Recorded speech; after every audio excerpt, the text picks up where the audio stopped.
శ్రీమాత్రే నమః. సద్గురు జ్యోతిషాలయం బ్రహ్మశ్రీ చంద్రమౌళి వెంకటేష్ శర్మ. ఈరోజు మనం చెప్పుకోబోయే ఒక ముఖ్యమైనటువంటి విషయం ఏమంటే, చాలామందికి ఒక భయం, శని భగవానుడు అంటే ఒక భయం. శని వక్రగతి అనేది అవుతుంది. ఇది వచ్చి రెగ్యులర్ ప్రాసెస్ అండి. మనం ఇదివరకు కూడా ఈ పంచగ్రహ కుటుంబం గురించి చెప్పాము. అలా అయిపోతుంది, ఇలా అయిపోతుంది అంటే దానికి మనం ఒక వీడియో ఇచ్చాం. చాలామంది పాజిటివ్గా దానికి రెస్పాండ్ అయ్యారు. ఇవన్నీ కూడా రొటీన్ లైఫ్లో జరుగుతున్నట్టు చూడండి. మేము జూన్ నెల ఇచ్చాం, మే నెల ఇచ్చాం, ఏప్రిల్ నెల ఇచ్చాం, మార్చి నెల ఇచ్చాం, ఇప్పుడు జూలై నెల కూడా ఇవ్వబోతున్నాం.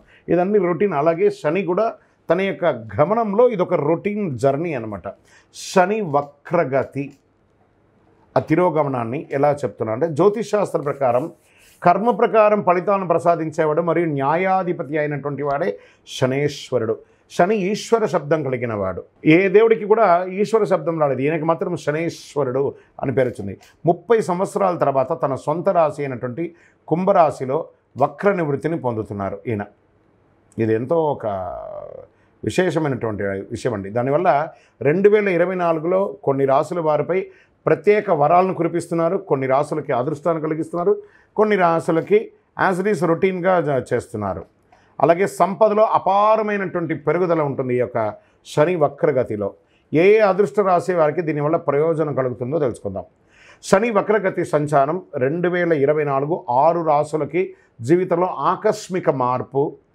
కుంభరాశిలో సంచరిస్తున్న శనిగ్రహం జూలై నుండి నవంబర్ వరకు ఎవరి జీవితంలో ఏ మార్పులు ఉన్నాయో కూడా చూద్దాం. శని 2.5 సంవత్సరాల పాటు రాశిలో ఉండి సంవత్సరానికి ఒక్కసారి సంచరిస్తారు. సూర్యుడు 5వ ఇంటిని శనిని సంక్రమించినప్పుడు వక్రాన్ని పొంది 9వ ఇంటికి సూర్యుడు వచ్చినప్పుడు వక్రదోష నివృత్తి జరుగుతుంది. అంటే జూన్ 29న శని వక్రకాలం ప్రారంభమయ్యి నవంబర్ 15న ముగుస్తుంది. శని వక్ర సంచారం వలన ప్రభావితమైనటువంటి వారికి వక్రకాలంలో వ్యాపార సమస్యలు తగ్గుతాయి, ధన సమస్యలు తీరుతాయి, కష్టాల నుంచి బయటపడి వారికి ఉపశమనం కలుగుతుంది. నౌ ఆ లబ్ధి పొందేవాళ్ళు ఎవరనేది చూద్దాం. జ్యోతిష్ శాస్త్రరీత్యా ద్వాదశ రాశుల్లో 5వ రాశి అయినటువంటి సింహరాశి మిత్రులారా, మీరు మఖా నక్షత్రం 1, 2, 3, 4 పాదములు, పుబ్బా నక్షత్రం 1, 2, 3, 4 పాదములు, ఉత్తరా నక్షత్రం మొదటి పాదానికి జన్మించిన మీరు సింహరాశి వారిగా పరిగణించబడుతున్నారు. జూలై నెలలో మీకు శుభాశుభ ఫలితాలు ఎలా ఉన్నాయి అని చెప్తే, అత్యంత పవిత్రమైనటువంటి గ్రహం బృహస్పతి 10వ ఇంట్లో ఉన్నారు. సూర్యుడు మరియు శుక్రగ్రహం 5వ ఇంట్లో పూర్తిగా కనిపిస్తారు. సూర్యగ్రహం మరియు శుక్రుడు 11వ ఇంట్లో ఉంటాడు. కుజుడు ఈ నెల ప్రారంభంలో 9వ ఇంట్లో ఉంటారు. నెల ప్రారంభంలో బుధగ్రహం 12వ ఇంట్లో ఉంటారు. 8వ ఇంట్లో రాహు మరియు 2వ ఇంట్లో కేతువు. మీకు ఆకస్మిక అదృష్టం వచ్చే అవకాశాలు ఉన్నాయి. వెలువెత్తిన సంపద పెరిగే అవకాశాలు ఉన్నాయి. ధనవంతులు పెరుగుదల చేసిన కార్యాలని విజయవంతం చేస్తారు. వ్యాపారంలో అభివృద్ధి చెందుతున్న పరిస్థితి కనిపిస్తుంది. శ్రమ కోసం ఆదాయం లభిస్తుంది. వాటాదారులతో అనుకూలమైనటువంటి పరిస్థితి పొందే అవకాశాలు కనిపిస్తున్నాయి. కానీ ఇక్కడ మిశ్రమంగా ఏముందంటే, మరుక్షణం సమస్యను ఎదుర్కొనే అవకాశాలు ఉన్నాయి. మీకు ఈ నెల మిశ్రమ ఫలితం. షార్ట్కట్లను ఎంచుకోకుండా ఉండాలి. ప్రత్యేకించి డబ్బు సంపాదించడంలో తప్పుద్రోవ పట్టకండి. ఎవరైనా చెప్పినట్లు పెట్టుబడి పెడితే అది నష్టానికి కలిగే అవకాశాలు బాగున్నాయి. ఉద్యోగస్తులకి ఆఫీసులో ఎక్కువ పని చేయడం వల్ల మనసులో అలసట, కొంచెం స్ట్రెస్ ఫీల్ అవుతుంటారు. ఉన్నతాధికారులతో కలిసిపోవడం మంచిది. వారి దగ్గర నుంచి మాట పట్టింపులు ఉన్నాయి. చివరకు ఆకస్మిక మార్పు, దానివల్ల మీరు ఏమైనా అసహనాన్ని కోల్పోతే పని మార్పు, ఆకస్మిక మార్పు, లేదా ఉద్యోగం నుంచి తొలగించడం, లేదా వేరే ఉద్యోగానికి వెళ్ళడం. మాతో ద్వితీయంలో ఇది ఉంది, చాలా జాగ్రత్త.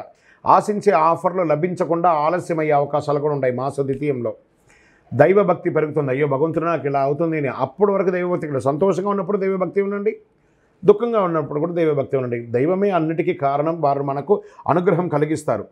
వారిని శరణాగతి పొందడమే మనకు ముఖ్యం.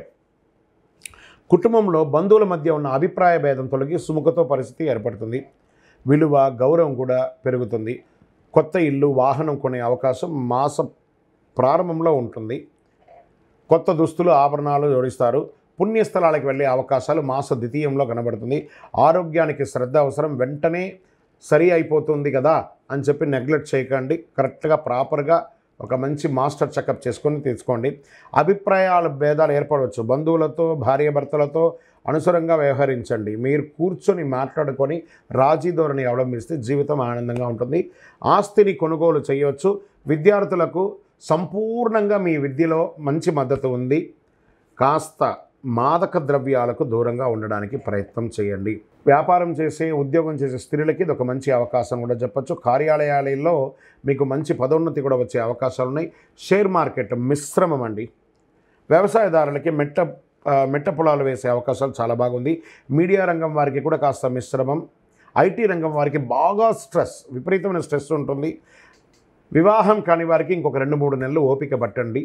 అనుకూలమైనటువంటి రోజులు 3 మరియు 11. చంద్రాష్టమమైనటువంటి రోజులు జూలై 25/7/2024 10:45 ఉదయం నుండి 27/7/2024 12:59 వరకు చంద్రాష్టమం ఉంటుంది. ఈ 2.5 రోజులు చాలా జాగ్రత్తగా ఉండండి. అదృష్ట సంఖ్య అని చెప్తే 4, 6. అదృష్ట దైవం అమ్మవారు ప్రార్థన చేయండి. మహావిష్ణువును కూడా ప్రార్థన చేయండి. అది మహావిష్ణువు అంటే రాముడు, వెంకటేశ్వర స్వామి, కృష్ణుడు ఇలాంటి దేవాలయానికి వెళ్ళండి. పరిహారం చక్కగా విష్ణు సహస్రనామ పారాయణం చేయండి. గురువారం దక్షిణామూర్తికి కూడా నెయ్యి దీపం వెలిగించండి, అర్చన చేయండి. కరుంగాళి మాల ధరించండి. రియల్ ఎస్టేట్ వారికి కూడా చాలా కలిసి వస్తుంది. మీ యొక్క పర్సనల్ జాతకం తెలుసుకోవాలనుకుంటే మీ పరిసర ప్రాంతాల్లో ఉన్న సద్గురువులను సంప్రదించండి. లేదా మా ద్వారా తెలుసుకోవాలనుకుంటే కింద కనబడుతున్నటువంటి నెంబర్కి మీ యొక్క పేరు, date of birth, time of birth, place of birth WhatsApp చేయండి. కాల్ చేయకండి. మీకు మేము రిప్లై ఇస్తాము. ఇంకనూ సకల దోషాలు తొలగి ఆనందంగా ఉండడానికి మీ వయస్సు ఎంత ఉందో అన్ని దీపాలను మీ ఇష్టదైవం ముందర నెలకొక్కసారైనా వెలిగించండి. విజయోస్తు.